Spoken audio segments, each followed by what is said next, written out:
Now you need to beware the flaky facade. This is what happens when there isn't a seamless and consistent application of your brand across every point of contact. It's an exciting time when people like your brand, they like what you're doing, and they want to do business with you. So a lot of founders jump in headfirst at every opportunity, which is great, but it can also cause some problems. When your brand starts to grow and become popular, it will expand in different ways across different media. So for example, you'll be asked to do talks, features, trade shows, online events.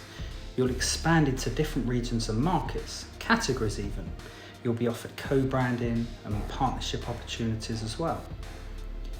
All of a sudden, you'll need to create a whole bunch of content, articles, features. You'll need photo shoots, press releases, presentations, invitations, merch, event signage, clothing, badging, product extensions, pack shots, landing pages, point of sale, marketing funnels, podcasts, adverts, email campaigns, YouTube videos, to name a few. You'll need to start applying your brand to a myriad of different things, and you need to be ready for it. If you've clarified your brand in the strategy phase, then all this stuff is a doddle. You'll know where your brand is going and exactly how it needs to be applied consistently across different channels.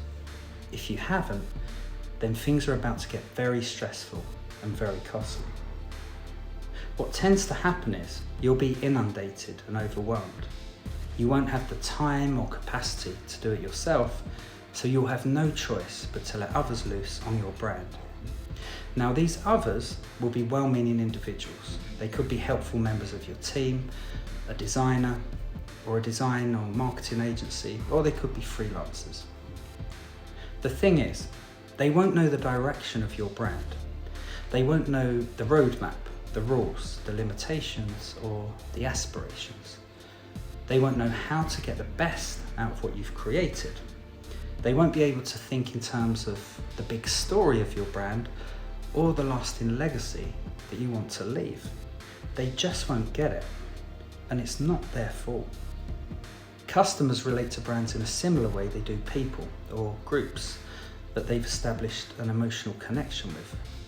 So when your brand becomes inconsistent, or flaky as I like to call it, it creates an uneven personality for your brand, which makes it hard to establish the affinity that leads to long-term trust. When a business delivers the same branding from one touch point to the next, the entity starts to feel like a friend that your customer trusts and understands.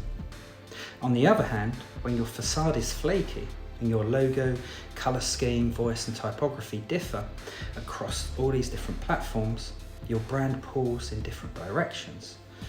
And this undermines your credibility, and ultimately your brand equity starts to disappear. And this type of problem has to be fixed at some point. Often founding teams are busy with the day-to-day, so they put it off to be fixed further down the line after the damage has been done. Damage that left too long would have spread across the brand like wildfire. And this is where it gets expensive. I've seen chaos ensue in these situations. It costs a lot of money to fix, sometimes it's unfixable. And this is where people fall out and brands fall apart.